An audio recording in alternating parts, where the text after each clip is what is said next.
In December 2022, during peak holiday travels, Denver International Airport turned into a frozen war zone. Temperatures plummet from the 40s to minus 24 degrees Fahrenheit in hours.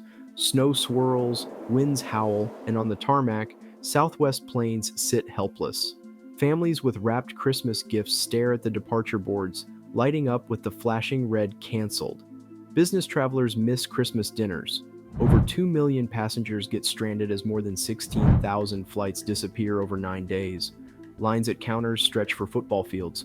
Phones die while people wait on hold for hours. It's chaos on a scale most airlines never see. And the kicker? This wasn't just a brutal winter storm, it was the moment Southwest's hidden weaknesses exploded into public view.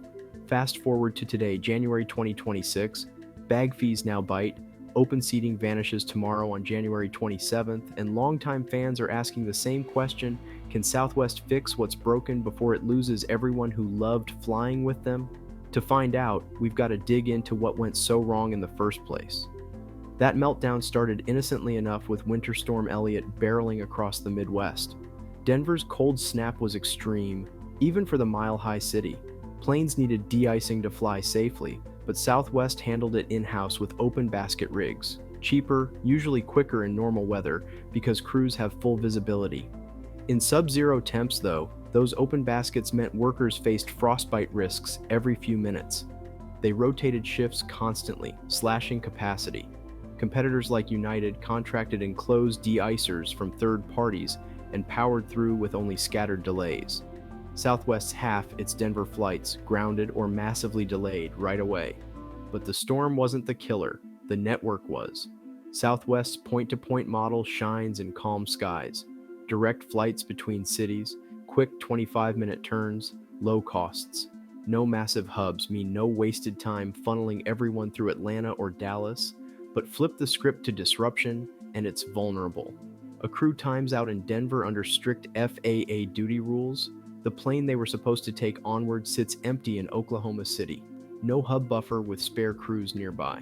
Honolulu flights cancel because Chicago snow delayed an inbound crew. The DOT's massive investigation later called it systemic failure, not weather alone. They hit Southwest with a record $140 million fine, $35 million cash, the rest conditional on fixes. Total damage? Over $1 billion in lost revenue, passenger hotels, meals, rebookings on rivals, and brand hits. This one event exposed cracks that had been growing for years, and those same cracks still threaten smooth flying today. Deep in the ops center, the real villain was ancient tech. SkySolver, Southwest's crew and aircraft recovery system, was built for smaller problems. It needed 25 minutes to run one optimization cycle, proposing swaps, deadheads, or repositioning. In a fast-moving storm, reality shifted every 5 minutes. A suggested Dallas to Oklahoma deadhead? Canceled mid-run because of fuel starvation elsewhere. It couldn't touch past due flights. Those went to overwhelmed human schedulers. Thousands of cancellations flooded in daily. The two-person crew hotel desk got buried. Pilots and flight attendants waited hours on hold just to report locations. That burned rest time, triggering more FAA clockouts and more cancellations. Pilots shared wild stories. One routed Baltimore to Manchester to Nashville to Chicago and back as a passenger, never touching the controls. By Christmas Eve, Southwest pulled the plug, pre-canceling 2/3 of flights, flying ghost planes to reposition crews and aircraft. Normal ops didn't return until December 30th. Forbes and CIO dive analysts called it classic tech debt, while Delta and American invested in cloud-based, AI-driven systems that reroute in seconds. Southwest clung to legacy code. That reluctance turned a containable storm into a coast-to-coast catastrophe, and the fragility didn't vanish when the snow melted. The point-to-point network is Southwest's DNA, but it's a double-edged sword. MIT research on airline graphs shows hubs create natural recovery pools, extra planes, crews, gates in one spot. Southwest's web of direct links means a snag in Boise can strand gear in Sacramento with no easy swap. Simple flying explains it perfectly. Efficient normally, brittle when irregular ops hit. Add pilot shortages pushing up labor costs, air traffic control understaffing, and more frequent severe weather from climate shifts, and disruptions compound faster. Southwest's investor updates admit they've underinvested in buffers. Then layer on the fleet issue, total reliance on Boeing 737s. Uniform training and parts save money, but Boeing's production hell bit hard. MAX 7 certification delayed to mid-2026 over anti-ice glitches. Deliveries lagged, only 46 in 2024 against plans for 79.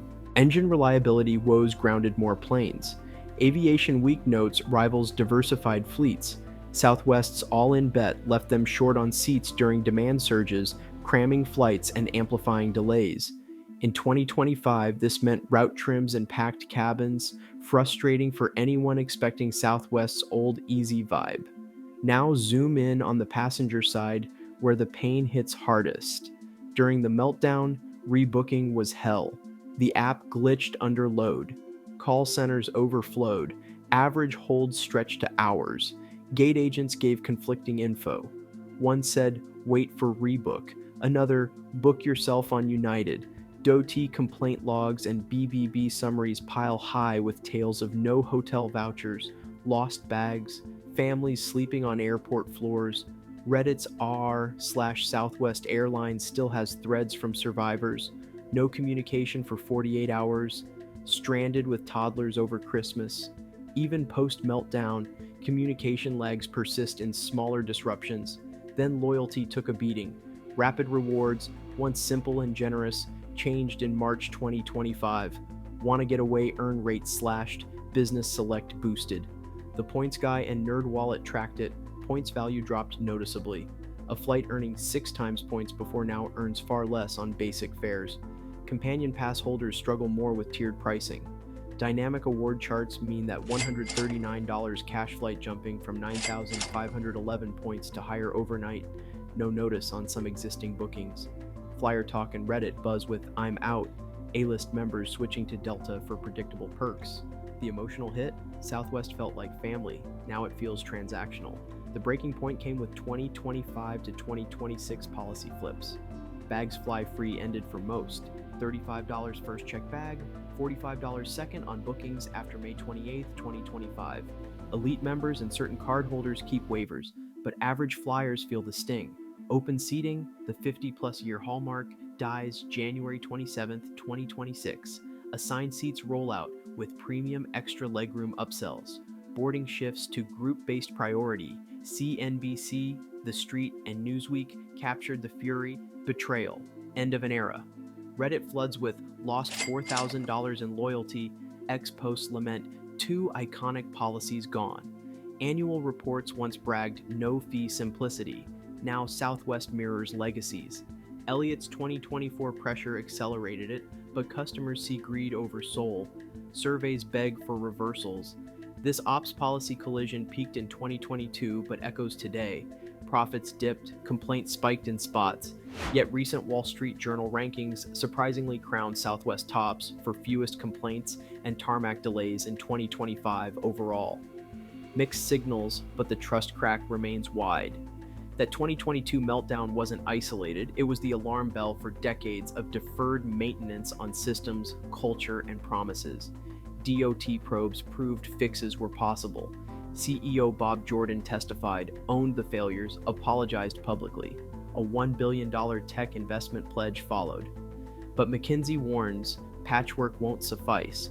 The climax hits when you realize Southwest's legendary model, unique, customer first, cracked under modern realities. Without bold change, it fades. With it, a comeback story. Here's how Southwest can actually fix this. First, tech. Scrap fragmented legacy for integrated cloud platforms with real-time AI crew/aircraft optimization. Accenture studies show 20% delay cuts. Add predictive disruption tools that reroute before problems cascade. Second, build redundancy. Position backup crews at more nodes. Cross-train teams. Run full network stress tests pre-peak like IATA recommends. FAA resilience research backs it. Better prep weather storms. Third, customer policies. Simplify new fare tiers. Make fees crystal clear up front. Automate DOT mandated refunds for 3-hour plus delays. Look to EU 261 benchmarks for faster compensation. If Southwest commits, like their ongoing cabin refreshes and Wi Fi upgrades, they stabilize profits, rebuild loyalty. Recent moves show progress. Fewer overall complaints in 2025 rankings, modernization investments rolling. For you as a traveler, this evolution means smarter choices. Southwest still crushes short haul domestic, direct, often cheaper, great for flexible plans or companion pass pairs who adapt to tiers. Book early flights, skip the last departure of the day to dodge overnight risks.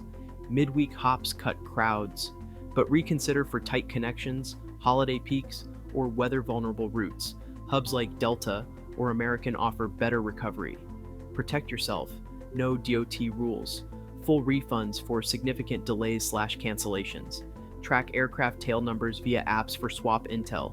Grab travel insurance or use credit card trip protections. The Points Guy suggests flexible fares.